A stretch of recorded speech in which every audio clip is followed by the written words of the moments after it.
নমস্কাৰ বৰ্তমান আমি সকলোৱে কম বেছি পৰিমাণে ইন্টাৰনেট ব্যৱহাৰ কৰোঁ আৰু আমি ৱেব পেজবোৰৰ পৰা যেতিয়া আমি অতি দৰকাৰী বুলি ভাবা আমাৰ টেক্সটবোৰ যেতিয়া কপি কৰি মাইক্ৰসফট ৱৰ্ডতে হওক বা তেনেকুৱা ৱৰ্ড প্ৰচেছৰ প্ৰগ্ৰাম বিলাকত আমি সেভ কৰি ৰাখিব বিচাৰো তেনে কৰোঁতে নানান সমস্যাৰ আমি সন্মুখীন হ'ব লগা হয়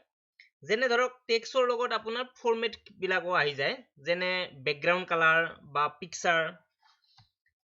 তো আজি আমি এই ভিডিঅ'টোত আলোচনা কৰিবলৈ ওলাইছো কেনেকৈ আপুনি কেৱল টেক্সটবোৰ পেষ্ট কৰিব পাৰিব তো নিশ্চয় আপুনি আমাৰ এই ভিডিঅ'টো ভাল পাব তো চাই থাকিব এতিয়া কেনেকৈ কৰিব লাগে দেখুৱাই আছো ধৰক এই ৱেব পেজটোৰ পৰা আপুনি টেক্সট বিলাক কপি কৰিব বিচাৰিছে তো আমি সকলোৱে এনেকুৱা কামবিলাক কৰোঁ যিটো আমাৰ খুব দৰকাৰী বুলি ভাবা টেক্সট তো গোটেই টেক্সট বিলাক যদি আপুনি এনেকৈ সিলেক্ট কৰে চাওক আপোনাৰ পিকচাৰ বেকগ্ৰাউণ্ড কালাৰ সব সিলেক্ট হৈছে তো এতিয়া কথা হৈছে আপুনি যদি এইখিনি কপি কৰে মই ইয়াত ৰাইট ক্লিক কৰিছো কপি কৰিছো চাওক তাৰ পিছত মই মাইক্ৰসফট ৱৰ্ডলৈ গুচি গৈছো ৱৰ্ডত যদি আপুনি পেষ্ট কৰি দিয়ে চাওক কি হৈছে ইয়াত পিকচাৰো আপুনি দেখা পাইছে চাওক ইয়াত পিকচাৰবোৰ আহি গৈছে কিন্তু মোক এই পিকচাৰবোৰৰ প্ৰয়োজন নাই কেৱল টেক্সটখিনিহে লাগে তো আপুনি তেনে ক্ষেত্ৰত কি কৰিব চাব এবাৰ দেখুৱাম মই এইবিলাক সব কন্ট্ৰল এ মাৰি ডিলিট কৰি দিছো আপুনি পেষ্ট নকৰি এই পেষ্ট যে সিম্বলটো আছে তাৰ তলত পেষ্ট বুলি কেৱল লিখা আছে সেই তলৰখিনিত আপুনি ক্লিক কৰি দিব তেতিয়া দুটা অপচন পাব পেষ্ট আৰু পেষ্ট স্পেচিয়েল আপুনি তলৰ পেষ্ট স্পেচিয়েল যিটো আছে তাত ক্লিক কৰি দিব আৰু আপুনি পেজ স্পেচিয়েল এই অপচনটোত ক্লিক কৰাৰ লগে লগে এই যিখন পেজ স্পেচিয়েল ডায়লগ বক্স সেইখন দেখা পাব এই পেজ স্পেচিয়েল ডায়লগ বক্সখনৰ আপুনি তিনিটা অপচন পাইছে ইয়াত দেখা নিশ্চয় আপোনালোকে দেখি আছে এই তিনিটা অপচনৰ আপুনি যিকোনো এই দুটা অপচন দি দিব পাৰে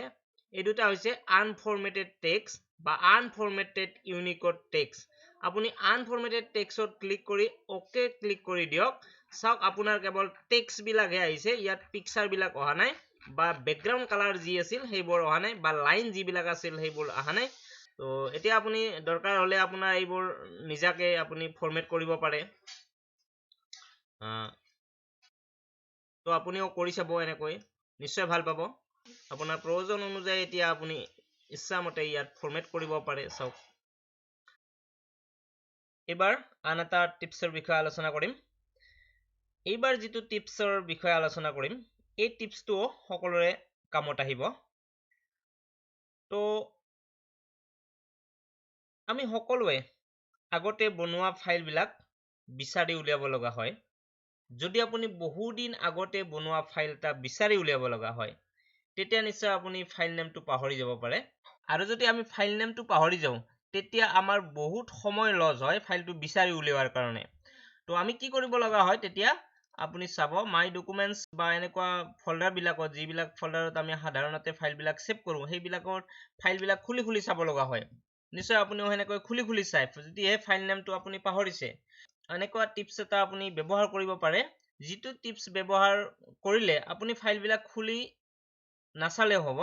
ফাইলটোত ক্লিক কৰিলে ফাইলটোৰ ভিতৰত কি আছে সো সাইডৰ এই ঠাইখিনিত আপুনি ফাইলৰ ভিতৰত থকা টেক্সট বিলাক দেখা পাব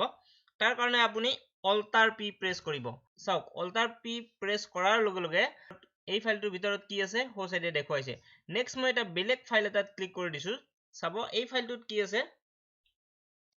তো চাওক এই ফাইলটোত ক্লিক কৰাৰ লগে লগে এই ফাইলটোত কি আছিল ইয়াত দেখুৱাইছে